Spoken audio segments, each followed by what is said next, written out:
भगवान श्री राम ने रावण का अंत किया था और ज्यादातर लोग यही जानते हैं कि रावण सिर्फ श्री राम से ही हारा था, लेकिन ये सच नहीं है। रावण श्री राम से पहले भी 4 लोगों से हार चुका था। राम भगवान से पहले रावण, शिवजी, राजा बलि, सहस्त्रबाहु अर्जुन से भी पराजित हो चुका था। इस वीडियो के माध्यम से यहाँ जानिए इन चारों से रावण कब और कैसे हारा था। एक बार रावण बाली से युद्ध करने के लिए पहुंच गया था। बाली उस समय पूजा कर रहा था। रावण बार बार बाली को ललकार रहा था, जिससे बाली की पूजा में बाधा उत्पन्न हो रही थी। जब रावण नहीं माना तो बाली ने उसे अपनी बाजू में दबाकर 4 समुद्रों की परिक्रमा की थी। बाली बहुत शक्तिशाली था और इतनी तेज गति से चलता था कि रोज सुबह सुबह की 4 समुद्रों की परिक्रमा कर लेता था। इस प्रकार परिक्रमा करने के बाद सूर्य को अर्घ्य अर्पित करता था।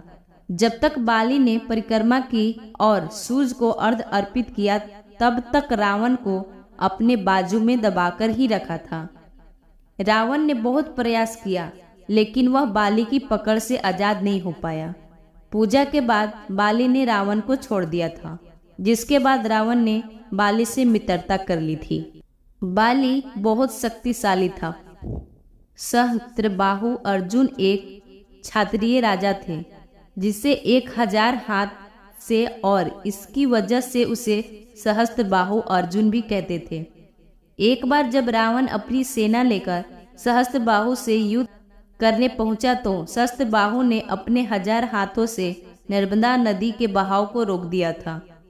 सहस्त्रबाहु ने नर्मदा के पानी के बहाव को अपने हाथों से रोक दिया और थोड़ी देर बाद पानी छोड़ दिया, जिससे रावण पूरी सेना के साथ ही नर्मदा में चल गया। इस पराजय के बाद एक बार फिर रावण सहस्त्रबाहु से युद्ध करने पहुंच गया था। तब सहस्त्रबाहु ने उसे बंदी बनाकर जेल में डाल दिया था। जब यह बात रावण के दादा महर्षि पुलकेश को पता चली तो उन्होंने सहस्त्रबाहु अर्जुन से कहकर रावण को आजाद कराया। सहस्त्रबाहु अर्जुन एक क्षत्रिय राजा थे। दैत्यराज बाली पाताल लोक के राजा थे। एक बार रावण राजा बलि से युद्ध करने के लिए पाताल लोक में उनके महल तक पहुंच गया था। वहां पहुंचकर रावण ने बलि को युद्ध के लिए ललकारा। उस समय बलि के महल में खेल रहे बच्चे ने ही रावण को पकड़कर घोड़े से बांध अस्तबल में बांध दिया था।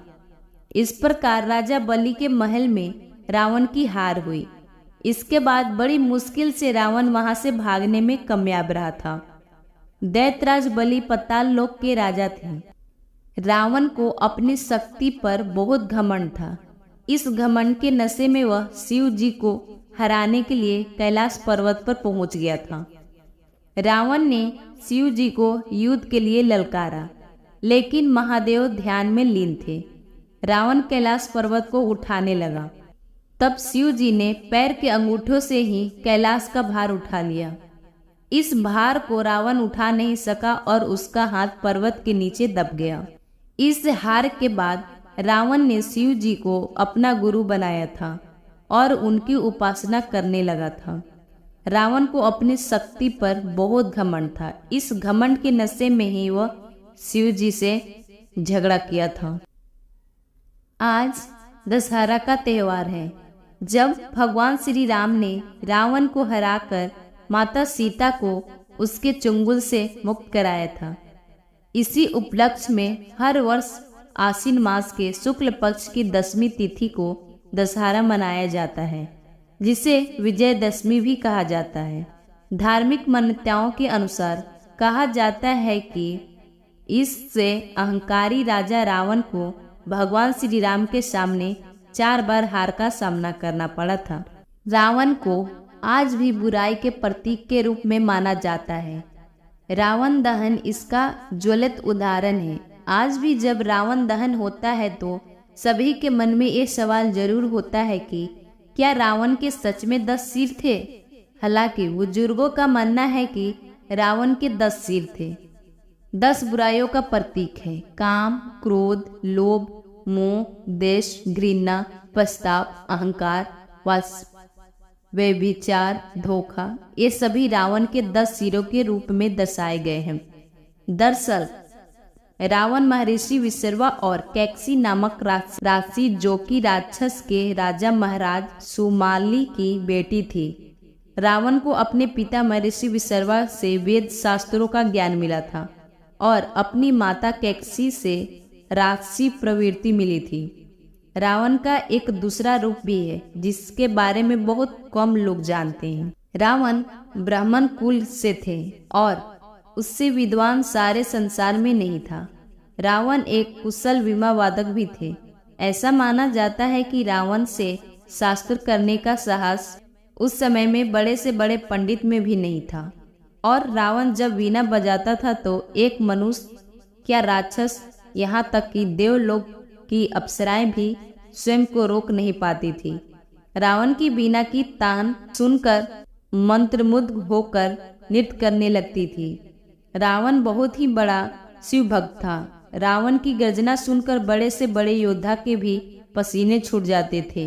रावण में अद्भुत बल था और जब तक किष्किंधा नरेश बाली से रावण का सामना नहीं हुआ था तब तक रावण अपराजित था।